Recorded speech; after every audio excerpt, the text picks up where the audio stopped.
আমরা দেশে কিছু পুরুষ আছে বিবির মহারানা দেয় না। মহারানা এটা দাইন কিনা, রেইন কিনা, এটা পরিশোধ করা আপনার জন্য ফরজ কিনা, এটা দেয় না। জিয়াদি সাহেব হুজুর দেয় না। এটা হুজুর সাথে আমার অনেক আগ থেকে পরিচয়, যে সভাপতি পেয়েছি শ্রোতা কম হইলে ওইটা ফুসা যাবো বাজুর, এখন ঠিক না বেঠিক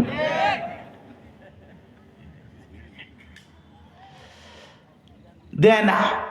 যখন মৃত্যুর সময় গ্রামের কিছু মহিলারা যাবে গিয়া কুলসবের মা, ও কুলসবের মা তোমার ইল্লা তো মরে যেতেছে, মোহরের দাবিটা ছেড়ে দো না।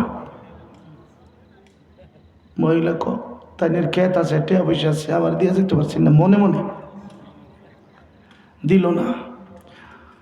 দেরি করলে গ্রামের মহিলারা বাবারে বাবা বিড়িটা যে শক্ত, বেড়াটা মরে যা গায়ের বড় দাবিটা ছাড়ে না।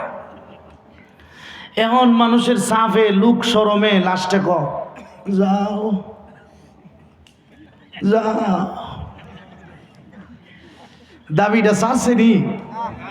কেমন দাবিটা হয়েছে? ওই আমার চশমার দাবি আর এটার দাবি এক জাত, জুড়ে বলেন ঠিক না বেঠি? এই কাম করবেন না, রাজি আছেন তো ইনশাল্লাহ? তাহলে কোরআনের অলংকার হইল সূরাতুর রহমান। আর রহমান উরুসুল কোরআন, কোরআনের দুলা দুলা দুলা। বরযাত্রী 1000 তাহে, জামাই তাহে কজ, কথা কন না করে। কোরআনের উরুস হইল সূরাতুর রহমান। বিশেষ করে এই সূরার সৌন্দর্যটা আরো বাড়াইছে একটা আয়াত,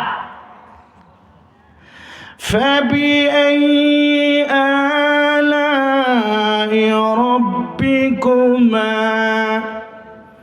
تُكَذِّبَانِ।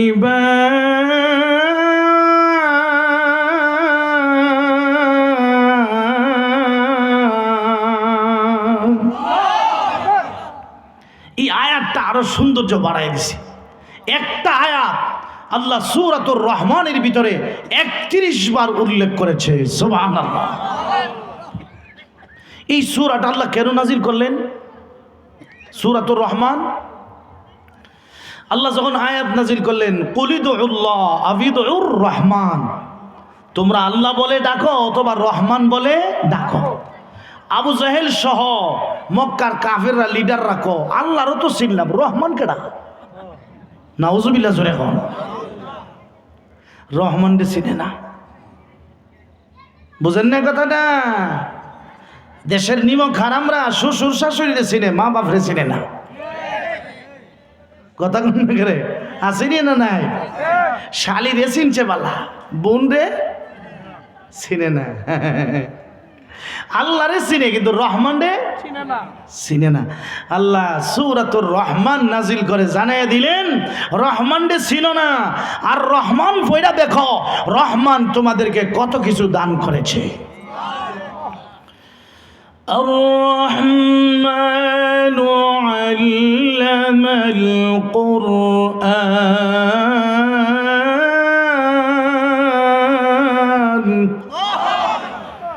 খালাকাল ইনসান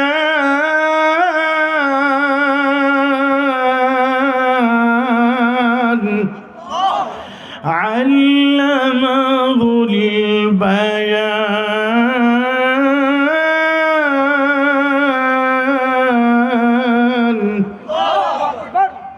আর রহমান দয়াময় আল্লাহ। রহমান আল্লাহর একটা নাম। এই নামটা কাউকে ডাকা যাবে না, ডাকতে হলে আব্দ উল্লেখ করতে হবে, বলতে হবে আব্দুর রহমান। রহমান মিয়া ডাকলে গুনাহ হবে, কবিরা গুনাহ। ফতোয়া রহিমিয়াতে আছে কাউকে রহমান ডাকা যাবে না। রহমান সাহেব এদিকে আসেন, ডাকতে হবে আব্দুর রহমান। ঠিক আছে নি? ঠিক আছে নি ইনশাল্লাহ? এখন পুরা সূরা তো আর আলোচনা করা যাবে না, আমি যেখান থেকে পড়ছি এখান থেকে একটু শুনবো ইনশাআল্লাহ। সামনে রমজান আসতেছে, একটু রেডি হমো।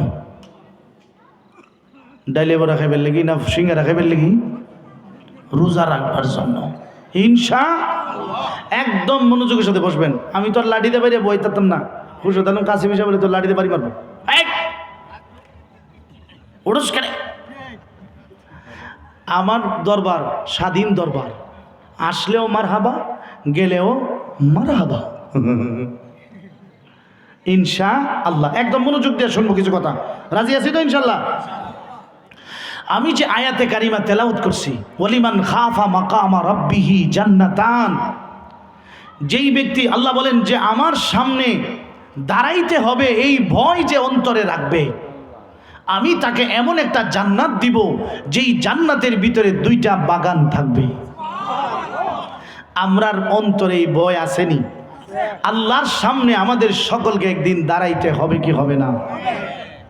এই ভয় যার অন্তরে আছে, আর এটা যে ইয়াকিন বিশ্বাস করে, সে কোনোদিন নামাজ ছাড়তে পারে না, রোজা ছাড়তে পারে না, সুদ ঘুষ খাইতে পারে না, মদ জুয়ায় দুর্নীতিতে লিপ্ত হইতে পারে না। আল্লাহর ভয় যার অন্তরে আছে, সে মানুষের সম্পদ আত্মসাৎ করতে। আল্লাহ রাব্বুল আলামিন এই আয়াতে কারিমা কেন নাজিল করলেন? নবীর একজন সাহাবী, ওনার নাম আবু বকর সিদ্দিক রাদিয়াল্লাহু তাআলা আনহু বলেছেন, কিয়ামতের কঠিন ময়দানে আল্লাহর সামনে আমাকে দাঁড়াতে হবে, সেদিন আমি কি জবাব দিব?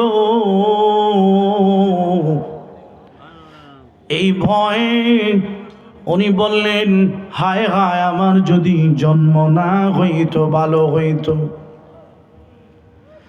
আমি যদি পৃথিবীর জমিনে আগমন না করতাম ভালো হইতো, আমার যদি জন্ম নাই হইতো। আবার তিনি বললেন, আমি যদি ঘাস হয়ে যাইতাম আর গরু ছাগল আমাকে খেয়ে হজম করে ফেলতো, তে তো কিয়ামতের কঠিন ময়দানে আমাকে বিচারের সম্মুখীন হওয়া লাগতো না, মিজানের গোড়ায় যাওয়া লাগতো না, ফুলসেরাতের ব্রিজও পার হওয়া লাগতো না। আমি কি জবাব দিব? আমার মালিকের সামনে আমি কি ভয় নিয়ে দাঁড়াবো? আল্লাহ আয়াত নাজিল করে বলেন, তোমরা এই কথা কেন বলো? আমার যদি জন্ম না হইতো ভালো হইতো, আমি যদি ঘাস হয়ে যাইতাম ভালো হতো। যারা আমি আল্লাহর সামনে দাঁড়ানোকে ভয় করবে, আমি আল্লাহ তাদেরকে এমন জান্নাত দিব যে জান্নাতের ভিতরে 2টা বাগান থাকবে। আমার ভাইয়েরা খেয়াল করে শুনুন, এই জান্নাত আমরা চাই কি চাই না? আর জোরে বলেন। এই যে গভীর রাত্রে ঠান্ডার মধ্যে বসে আছেন, কারে খুশি করার জন্য? আর একটু জোরে বলেন। আমার মনে হয় না আপনারা 500 টাকা দিলে তো বসে থাকবেন। বসে আছেন আল্লাহকে খুশি করার জন্য। যাই একটু শরীক হয়, আল্লাহ যদি খুশি হয়ে আমারে মাফ করে দেয়, তো আমার জীবনটা সফল, ঠিক কিনা?